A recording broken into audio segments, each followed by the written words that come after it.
A swollen river surges at an alarming rate, and a 14-year-old boy clings desperately to a tree. Thankfully, the Australian emergency services have got to him. But the boy and his rescuer are stuck. After a quick nod to make sure the teenager understands, they make an heroic and gut-wrenching leap of faith. Eventually, they come to a stop, but the water is still pulling them under.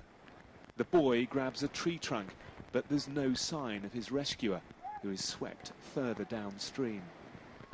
Police scramble along the riverbank until they find him in the shallows. Both are safe, to the huge relief of witnesses.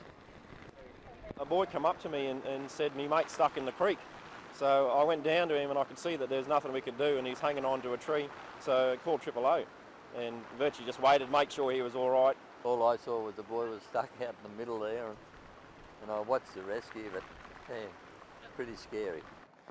This was just one of at least 20 water rescues in the state of Queensland as cyclonic rainfall and destructive winds pummel the region.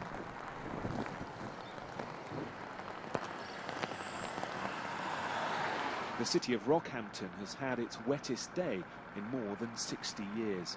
The house is underneath is pretty flooded, and so we've been digging concrete and everything all morning trying to get the water away. During an Australian summer of extreme weather, more rain is forecast.